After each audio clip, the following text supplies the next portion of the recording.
Hello दोस्तों, नमस्कार। आपके अपने यूट्यूब चैनल बिहार जी कोचिंग क्लासेस में आप सभी का बहुत बहुत स्वागत है। आज की वीडियो में हम करने वाले हैं उत्तर प्रदेश पुलिस के लिए जीएस का प्रैक्टिस सेट नंबर 6। इसमें हमने इसके 38 महत्वपूर्ण प्रश्नों को लिया है। हर क्वेश्चन इम्पोर्टेंट है। आपको इन क्वेश्चनों को पढ़ना है और बताना है कि आपने इन क्वेश्चनों में से कितने क्वेश्चन के सही सही जवाब दिए। ठीक है भाई, करते हैं स्टार्ट। पहले क्वेश्चन पढ़िए। क्वेश्चन है कि किस शहर को अभी तक राष्ट्रीय राजधानी क्षेत्र में सम्मिलित नहीं किया गया है। ए है जींद, बी है करनाल, सी है अलीगढ़ और डी है मुजफ्फरनगर। तो इस क्वेश्चन में सही जवाब बनेगा वो बनेगा सी, अलीगढ़ अभी एनसीआर में सम्मिलित नहीं है। अगर हम बात करें एनसीआर की, एनसीआर क्षेत्र कब बना, तो ये बना 69वां संविधान संशोधन 1991 के द्वारा एनसीआर बना। ठीक है। अगर हम बात करें उत्तर प्रदेश के कितने ज़िले इसमें सम्मिलित हैं, तो पहला ज़िला आपको याद रखना है गाज़ियाबाद, फिर आपको याद रखना मेरठ, फिर आपको गौतम बुद्ध नगर याद रखना, फिर बुलंदशहर, फिर आपको हापुड़, फिर बागपत, फिर मुजफ्फरनगर। तो ये 7 ज़िले हैं वो एनसीआर में उत्तर प्रदेश के सम्मिलित हैं। ठीक है भाई। अब अगर हम बात करें जींद और करनाल, ये हरियाणा के 2 ज़िले हैं, ये भी एनसीआर में सम्मिलित हैं। और मुजफ्फरनगर यूपी का है, ये भी एनसीआर में सम्मिलित है भाई। ओके, चलते हैं अगले क्वेश्चन करेंगे। क्वेश्चन है ये कि अल नीनो में से किस महासागर में विकसित होता है। अगर तो इस क्वेश्चन में सही जवाब बनेगा वो बन जाएगा ऑप्शन नंबर सी, प्रशांत महासागर। प्रशांत महासागर में अल नीनो बनता है। यह क्या है, पानी का सामान्य से अधिक गर्म होना ही अल नीनो होता है। ठीक है। इससे क्या होता है, मानसून कमज़ोर हो जाते हैं जिससे बारिश कम हो पाती है। अगर हम बात करें लानीनो की, लानीनो इससे उल्टा होता है। ठीक है, ये भी आपको याद रखना है। आगे चलते हैं। अगला क्वेश्चन नंबर 3, इनमें से किसने कभी भी भारत के उप प्रधानमंत्री के रूप में कार्यभार नहीं संभाला है। तो कौन है, ए है मोरारजी देसाई, बी है देवीलाल, बी है बीपी सिंह और डी है लाल कृष्ण आडवाणी। तो इस क्वेश्चन में सही जवाब बनेगा वो बन जाएगा सी, बीपी सिंह। ठीक है। ये कभी भी उपराष्ट्रपति पद की दावेदार नहीं रहे।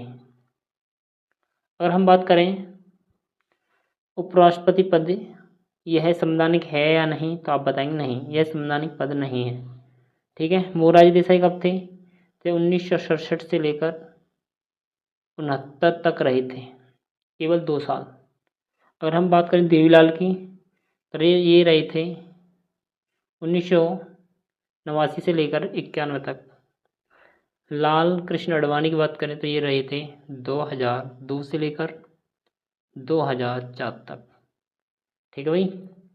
अगर हम बात पूछें आपसे कि पहला उप प्रधानमंत्री कौन थे, तो पहले उप प्रधानमंत्री कौन थे बताएंगे। तो इसमें सही जवाब बनेगा वो बनेगा सरदार वल्लभ भाई पटेल।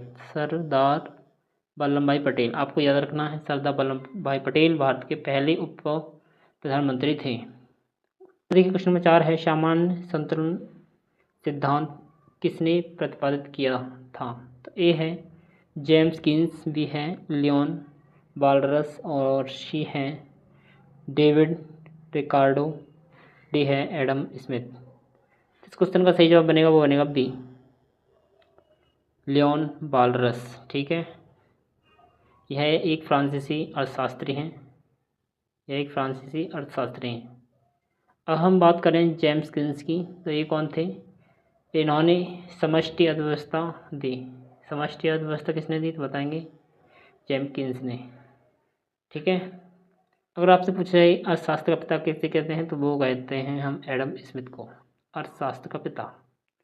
ओके, आगे नंबर 5 है, भारत के राष्ट्रपति के पद के लिए कौन शपथ दिलाता है। ए है भारत के गवर्नर जनरल, बी है भारत की मुख्य न्यायाधीश, सी है भारत के प्रधानमंत्री और डी है भारत के उपराष्ट्रपति। तो इस क्वेश्चन का सही जवाब बनेगा वो बनेगा बी, भारत के मुख्य न्यायाधीश। ठीक है भाई। अगर आर्टिकल पूछ लिया जाए तो वो बताएंगे, आर्टिकल शॉर्ट में दिया गया है। ठीक है। अगर आपसे पूछ लिया जाए भारत का एक राष्ट्रपति होगा, वो आर्टिकल कौन में है, तो वो है 52 में। कार्यपालिका शक्ति नहीं तो होंगी तो वो 53 में है। अगर चुनाव की बात करें तो चुनाव है इनका 54 में। चुनाव की जो प्रक्रिया है वो 55 में है। ठीक है। और कार्यकाल है वो 56 में दिया गया है। 57 में क्या है, 57 में पुनर्निर्वाचन है। पुनर्निर्वाचन की जो प्रक्रिया है वो 57 में। योग्यता की बात करें, योग्यता पूछ ली जाए तो वो 58 में है। आर्टिकल 58 में योग्यता है। शर्तें किसमें हैं, 59 में शर्तें हैं और 60 में आपकी शपथ हो गई। 61 में पूछा जाए, बहुत इंपॉर्टेंट है। 61 में क्या है, 61 में महाभियोग, जो राष्ट्रपति पर महाभियोग चलता है वो आर्टिकल 61 के थ्रू चलता है। अगर हम बात करें 72 की तो 72 में क्या है, 72 में है क्षमादान। क्या है, क्षमादान किसमें है तो बताएंगे 72 में है। ओके। और एक और इम्पोर्टेंट आर्टिकल है वो है 123। 123 में क्या है आप बताएंगे कमेंट में। ठीक है, आगे चलते हैं। अब है क्वेश्चन नंबर 6 है, निम्न में से किसने संप्रभुता के अद्वैत सिद्धांत दिए थे। ए है ऑस्टिन, बी है अरस्तु, और बी है डार्विन, और डी है मार्क्स। तो इस क्वेश्चन में सही जवाब बनेगा वो बनेगा ए, ऑस्टिन। ऑस्टिन ने संप्रभुता के अद्वैत सिद्धांत दिए। और हम बात करें अरस्तु की तो ये कौन थे, राजनीतिक विज्ञान के जनक पूछा जाए तो वे अरस्तु थे। डार्विन कौन थे, विकासवाद का सिद्धांत किसने दिया, तो वो डार्विन ने दिया। ओके भाई, आगे चलते हैं, अगले क्वेश्चन को करेंगे हम। अगला जो क्वेश्चन ये है, निम्नलिखित घटनाओं का उनके घटना क्रमानुसार सही क्रम क्या है। ए है भारत छोड़ो आंदोलन, बी है शिमला सम्मेलन, तीसरा है पूना समझौता, और चौथा है कैबिनेट मिशन। तो इसमें बात करेंगे भारत छोड़ो आंदोलन कब हुआ, तो 1942 में। अगर हम बात करें शिमला सम्मेलन तो ये हुआ 1945 में। पूना समझौता कब हुआ, तो 1932 में। 1932 में। और कैबिनेट मिशन की बात करें तो ये हुआ 1946 में। तो आप बताएंगे सही क्रम कौन सा बनेगा। तो सबसे पहले जो हुआ है वो हुआ है तीसरा। ठीक है, फिर हुआ है पहला। तो तीसरा पहला केवल सी में ही दिया गया है, तो ऑप्शन नंबर सी करेक्ट हो जाएगा। ठीक है भाई, आगे चलते हैं। अगला प्रश्न है ये कि अगला प्रश्न है क्वेश्चन नंबर 8। वर्ष 1917 में महात्मा गांधी द्वारा चंपारण के से कौन सा आंदोलन शुरू किया गया था। ए है सत्याग्रह, बी है असहयोग आंदोलन, बी है देखिए क्वेश्चन नंबर 8 है। अब देखिए क्वेश्चन नंबर 8 है कि वर्ष 1917 में महात्मा गांधी द्वारा चंपारण से कौन सा आंदोलन शुरू किया गया था। ए है सत्याग्रह, बी है असहयोग आंदोलन, बी सी है भारत छोड़ो आंदोलन, और डी है स्वदेशी आंदोलन। इस क्वेश्चन का सही जवाब बनेगा वो बनेगा ए, सत्याग्रह। ठीक है, इसमें क्या हुआ था, यह महात्मा गांधी का पहला सत्याग्रह था भारत में। ठीक है, और नील की खेती के विरुद्ध में इस आंदोलन को चलाया गया था। अगर हम असहयोग आंदोलन की बात करें तो ये हुआ था 1920 में। कब हुआ था, 1920 में। अगर हम बात करें भारत छोड़ो आंदोलन तो अभी हमने पढ़ा 1942 में। स्वदेशी आंदोलन कब का है तो ये बताएंगे 1905 में, जब बंगाल विभाजन हो गया था उसके विरोध में स्वदेशी आंदोलन चलाया गया था। ठीक है, आगे चलते हैं। अगला प्रश्न ये कि भारत में हरित क्रांति की शुरुआत के दशक में हुई थी। तो किस दशक में हुई थी बताएंगे 1960 में, बी है 1940 में, सी है 1990 में, और डी है 1950 में। तो क्वेश्चन में इसका जवाब जो बनेगा सही वो बन जाएगा ए, 1966 में हरित क्रांति की शुरुआत हुई थी वो हुई थी 1966 में। अगर भारत में इसके जनक पूछा जाए तो जनक MS स्वामीनाथन थे। ठीक है। अगर हम विश्व की बात करें तो विश्व में आपको याद रखना है नॉर्मन बोरलॉग। ठीक है। आगे चलते हैं। अगला प्रश्न है ये,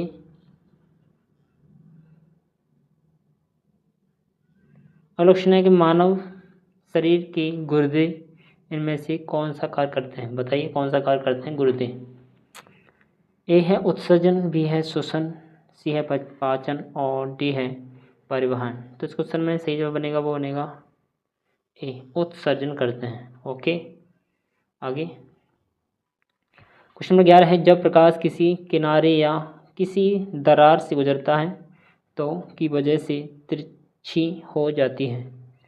तो इसमें सही जवाब बताएंगे ए है प्रतिबिंब, सी है विवर्तन, बी है अपवर्तन और डी है पूर्ण आंतरिक प्रतिबिंब। डी है पूर्ण आंतरिक प्रतिबिंब। तो इस क्वेश्चन में सही जवाब बनेगा वो बनेगा सी, विवर्तन। ठीक है भाई, याद रखेंगे। आगे चलते हैं। अगला प्रश्न है ये कि मरुस्थल में मरीचिका या मृगतृष्णा बनने का मुख्य कारण क्या है? ए है प्रकाश अपवर्तन, बी है प्रकाश का प्रतिबिंब, सी है प्रकाश का पूर्ण आंतरिक परिवर्तन और डी है प्रकाश का परिवर्तन तथा पूर्ण आंतरिक प्रतिबिंब। तो इस क्वेश्चन में सही जवाब बनेगा वो बनेगा डी।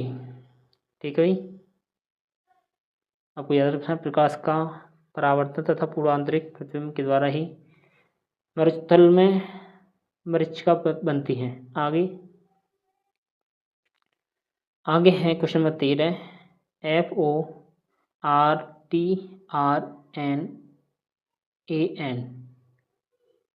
का प्रयोग नहीं होता है के लिए, किसके लिए नहीं होता है इनमें से आप बताएंगे?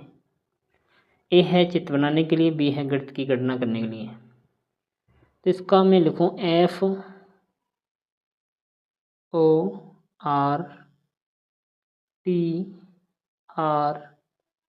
FORTRAN, फोटोन एक प्रोग्राम, एक भाषा है, इसका प्रयोग नहीं किया जाता है। नेगेटिव क्वेश्चन पूछा गया है, सही नहीं करेंगे। ए है चित्र बनाने के लिए, बी है गणित की गणना करने के लिए। तो इसमें सही जवाब बनेगा वो बनेगा केवल एक, चित्र बनाने के लिए इसकी गणना चित्र बनाने के लिए नहीं किया जाता है। गणित की गणना, वैज्ञानिक गणना इसके करने के लिए इसका प्रयोग किया जाता है। ओके, तो ए इसमें सही हो जाएगा केवल 1। अगला प्रश्न है कि टेलीविज़न का आविष्कार किसने किया था? बताइए। ए है माइकल फैराडे, बी है जोसेफ हेनरी, सी है अम्बे कसीली और डी है जॉन बेयर्ड। तो क्वेश्चन में सही जवाब बनेगा वो बनेगा डी, जॉन बेयर्ड। ओके, इन्होंने टीवी की खोज की थी। अगर हम बात करें फैराडे की, माइकल फैराडे, इन्होंने चुंबकीय पीरियड की खोज की। ठीक है। आगे है कि वॉलीबॉल की एक टीम में कितने खिलाड़ी होते हैं? ए है 2, बी है 4, सी है 6 और डी है 5। तो इसका जवाब वो बनेगा सी, 6। ओके। अगर हम बात करें बास्केटबॉल की, तो बास्केटबॉल में जो खिलाड़ी होते हैं वो होते हैं 5। खो खो में बताएंगे आप कितने होते हैं? तो खो खो में बताएंगे 9। खो खो में कितने होते हैं? 9। कबड्डी में पूछ लिया जाए तो कबड्डी में बताएंगे 7। कबड्डी में कितने होते हैं? 7। अगर हम क्रिकेट की बात करें तो क्रिकेट में कितने होते हैं? क्रिकेट में जो खिलाड़ी होते हैं वो होते हैं 11। प्रत्येक टीम में कितने खिलाड़ी होते हैं? 11। ओके। आगे अगला प्रश्न है ये कि निम्नलिखित का मिलान कीजिए। एक तरफ है मंदिर, एक तरफ है भगवान। लिंगराज मंदिर उड़ीसा और फिर है तिजारा मंदिर राजस्थान, वेंकटेश्वर मंदिर तिरुपति। ए इधर दिया गया है भगवान महावीर, भगवान विष्णु और भगवान शिव।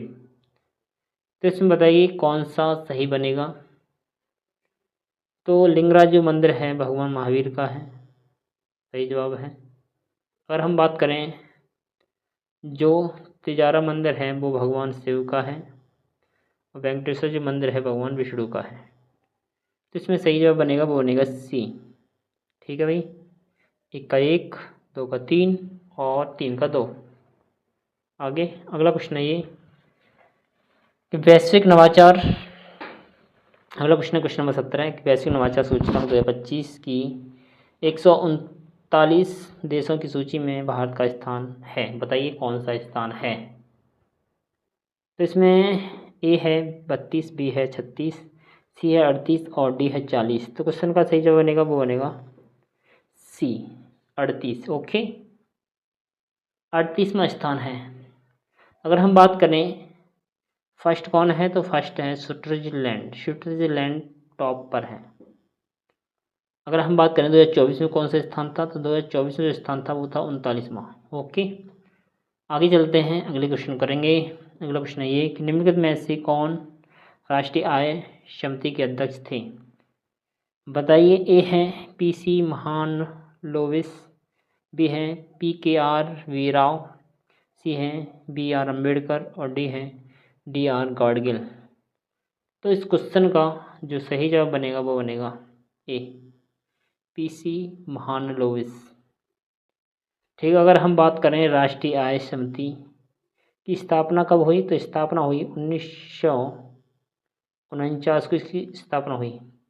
इन्होंने जो फर्स्ट रिपोर्ट भेजी दी वो दी 1951 में। कब दी, 1951 में। और जो लास्ट रिपोर्ट दी थी वो दी थी 1954 में। ओके, आगे अगला क्वेश्चन है क्वेश्चन नंबर 19। मौलिक कर्तव्य भारत के संविधान की किस अनुच्छेद में निहित हैं। ए है अनुच्छेद 51A, बी है अनुच्छेद 50A, अनुच्छेद 44 और डी है अनुच्छेद 492। तो बताएंगे अपना उत्तर। इसमें ए सही हो जाएगा, अनुच्छेद 51A। ओके, इसे कब जोड़ा गया, तो बताएंगे 42वां संविधान संशोधन के द्वारा 1976 में जोड़ा गया। अगर भाग पूछ लिया जाए भाग कौन सा है, तो भाग बताएंगे 4A। भाग कौन सा है, 4A।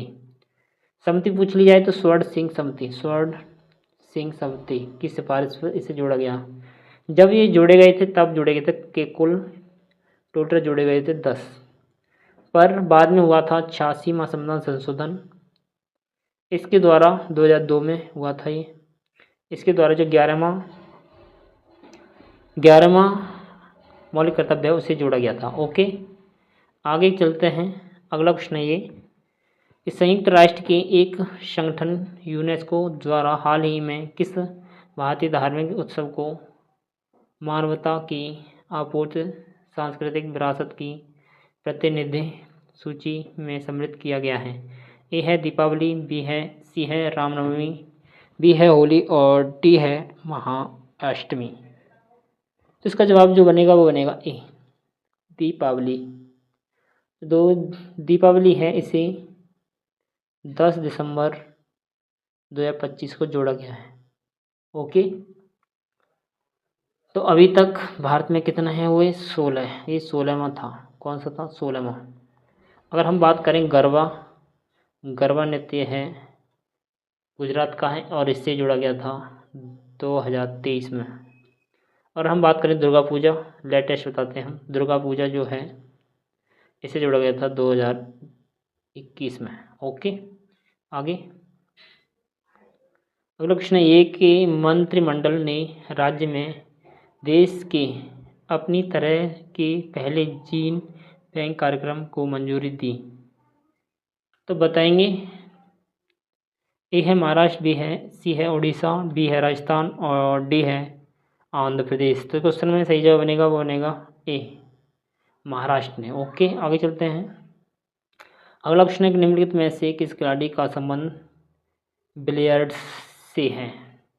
ए है मनीष नरवाल, बी है कल संकल्प गुप्ता, बी है संकल्प गुप्ता, सी है पंकज अडवाणी और डी है नीरज चोपड़ा। तो इस क्वेश्चन में सही जवाब बनेगा वो बन जाएगा option number C Pankaj Advani. ठीक है, इनका खेल है बिलियर्ड्स। अगर हम बात करें मनीष नरवाल तो इनका जो खेल है वो पैरा पैराशूटिंग। संकल्प गुप्ता हैं, वो शतरंज से हैं, शतरंज। नीरज चोपड़ा आप जानते हैं, भाला फेंक, भाला फेंक। ओके भाई, आगे अगला क्वेश्चन है क्वेश्चन नंबर 23। भारत में प्रायद्वीपीय पठार का आकार होता है। ए है आयताकार, बी है रेखीय, सी है वृत्तीय और डी है त्रिकोणीय। तो इस क्वेश्चन में सही जवाब बनेगा, वो बनेगा डी, त्रिकोणीय। इसका आकार जो है वो त्रिकोणीय है, क्योंकि यह है ऐसे इसका आकार है। ठीक है भाई, आगे अगला प्रश्न ये कि सांसद निधि की वर्तमान राशि कितनी है। तो सांसद की निधि की वर्तमान राशि कितनी है बताएंगे। ए है 5 करोड़ रुपए, बी है 1 करोड़ रुपए, सी है 2 करोड़ रुपए और डी है 3 करोड़ रुपए। तो इस क्वेश्चन में सही जवाब बनेगा, वो बनेगा ए, 5 करोड़ रुपए। और इसे कब स्टार्ट किया गया था? किया गया था 1993 में स्टार्ट किया गया था। ओके, आगे अगला प्रश्न है कि सांसदीय प्रणाली के तहत राष्ट्रीय स्तर पर सरकार कौन चलाता है। ए है राष्ट्रपति और मंत्रिपरिषद, बी है राष्ट्रपति, सी है प्रधानमंत्री और डी है प्रधानमंत्री और मंत्रिपरिषद। तो संसदीय प्रणाली के तहत राष्ट्रीय स्तर पर सरकार कौन चलाएगा? वो चलाएंगे प्रधानमंत्री और मंत्रिपरिषद। ओके, ऑप्शन नंबर करेक्ट होगा डी। ठीक है भाई, आगे अगला प्रश्न है कि भारत में सर्वप्रथम मेडिकल कॉलेज कहाँ खुला था। तो बताइए अपना उत्तर। ए है लखनऊ, बी है मद्रास, सी है वाराणसी और डी है कलकत्ता। तो इसका जो जवाब बनेगा डी, कलकत्ता। जो कलकत्ता में कॉलेज बनी थी वो बनी थी 28 जनवरी 1835 को। ठीक है, यह भारत की पहली मेडिकल कॉलेज थी। अगर हम बात करें मद्रास की, तो ये बनी थी 2 फरवरी 1935 में बनी थी, पर इसमें बस दिनों का ही अंतर है। ओके, आगे अगला क्वेश्चन है 27। भारत और पाकिस्तान को अलग करने वाली सीमा को के रूप में जाना जाता है। ए है लाहौर रेखा, बी है मैकमोहन रेखा, सी है रेड क्लिफ रेखा और डी है दिल्ली रेखा। ये भी रेखा है, वह दिल्ली रेखा। इसमें सही जवाब बनेगा, वो बनेगा सी, रेड क्लिफ रेखा। ओके, इससे भारत और पाकिस्तान के बीच में है और इसे कब अपनाया गया? तो 1947 में इसे अपनाया गया। ओके, आगे बात करें मैकमोहन रेखा, तो यह किसके बीच है? तो इंडिया प्लस चीन, इन दोनों के बीच में स्थित है मैकमोहन रेखा। इतना फैक्ट आपको याद रखना है। आगे फिनॉल के उत्पादन में एक रासायनिक मध्यवर्ती के रूप में व्यापक रूप से उपयोग किए जाने वाले अल्काइल बेंजीन का नाम बताइए। ए है क्यूराइन, बी है टोलुइन और सी है स्टाइरीन और डी है क्यूमीन। तो इसका जो जवाब बनेगा सही, वो बनेगा डी, क्यूमीन। ओके, अगला क्वेश्चन आदिवर्ष यानी लीप ईयर का जनक इनमें से किसे माना जाता है? यह क्वेश्चन है, बताएं किसे माना जाता है लीप ईयर का जनक। ए है नक्षत्रवेत्रा सोसीचेंस, बी है पॉप ग्रेगोरी 8 और सी है जूलियस सीजर, तो और डी है इनमें से कोई नहीं। तो इसमें सही जवाब बनेगा, वो बनेगा सी, जूलियस सीजर। यह आदिवर्ष के जनक माने जाते हैं। ओके, आगे अगला क्वेश्चन है क्वेश्चन नंबर 30। ग्लेशियर एक्सप्रेस निम्नलिखित में से किस देश की प्रसिद्ध रेलगाड़ी है? ए है अमेरिका, बी है नॉर्वे और सी है भारत और डी है स्विट्जरलैंड। तो इसका सही जवाब बनेगा, वो बनेगा डी, स्विट्जरलैंड की एक एक्सप्रेस रेलगाड़ी है। ओके, आगे अगला प्रश्न है ये कि बिनसर का जंगल भारत के किस प्रदेश या केंद्र शासित प्रदेश क्षेत्र में अवस्थित है? ए है मध्य प्रदेश, बी है हिमाचल प्रदेश, सी है लक्षद्वीप और डी है उत्तराखंड। तो इसका जो जवाब बनेगा वो बनेगा डी। कौन सा जवाब बनेगा? डी, उत्तराखंड में। ओके, आगे अगला जो क्वेश्चन है 32 निम्न में से किस वर्ष में सुभाष चंद्र बोस ने महात्मा गांधी को राष्ट्रपिता कहा था? तो ए है 44वां, ए है 1944, बी है 1939, सी है 1941 और डी है 1942। तो इसका जवाब बनेगा वो बनेगा ए, 1944 में। ठीक है, तारीख पूछी जाए तो 6 जुलाई 1944 को सिंगापुर से सुभाष चंद्र बोस ने सबसे पहले महात्मा गांधी को रेडियो के द्वारा राष्ट्रपिता घोषित किया था। ओके, आगे अगला प्रश्न निम्न में से सौर कला का सर्वोत्तम प्रतिमान कौन सा है? ए है स्तंभ, बी है स्तूप, सी है चैत्य और डी है बारादरी। तो इसका जवाब जो बनेगा वो बनेगा ए, स्तंभ। ठीक है भाई, स्तंभ को मानते हैं। अगला प्रश्न है कि नेपाल के राष्ट्रीय गान के रचयिता कौन है, बताएंगे? ए है सुरेंद्र मोहन, बी है शांता सिन्हा, सी है पी के राय और डी है जोहरा सहगल। तो इस क्वेश्चन में सही जवाब बनेगा वो बनेगा सी, पी के राय। इन्होंने नेपाल के राष्ट्रीय गान को लिखा, कब लिखा गया? तो 3 अगस्त 2007 को इसे पहली बार उसे सौंपा गया। ठीक है भाई, आगे अगला प्रश्न है कि राजनीति प्रजातंत्र का तात्पर्य उस जीवन विधा से है जो जीवन के सैद्धांतिक रूप से उदारता, समानता और भ्रातृत्व का स्वीकारती है। यह किसका कथन है? ए है डॉक्टर भीमराव अम्बेडकर, बी है डॉक्टर राजेंद्र प्रसाद, सी है डॉक्टर सर्वपल्ली राधाकृष्णन और डी है डॉक्टर राम मनोहर लोहिया। तो इसका जो सही जवाब बनेगा वो बनेगा ए। कौन सा? ए, डॉक्टर भीमराव अम्बेडकर जी। ओके, आगे अगला प्रश्न है कि हाल ही में किस राज्य सरकार ने नगर सृजन योजना की शुरुआत की है?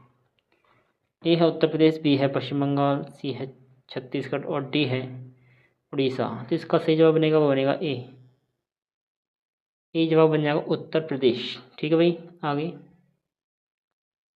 अगला जो क्वेश्चन है 37, 98वां ऑस्कर पुरस्कार समारोह में सर्वश्रेष्ठ शॉर्ट फिल्म डॉक्यूमेंट्री श्रेणी में भारतीय डॉक्यूमेंट्री ने ऑस्कर जीता। इसके निर्देशक कौन हैं?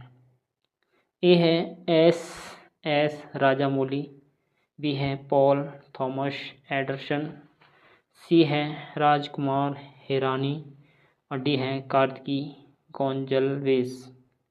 इसका जो सही जवाब बनेगा वो बनेगा डी, कार्तिक गोंजाल्वेस। ओके,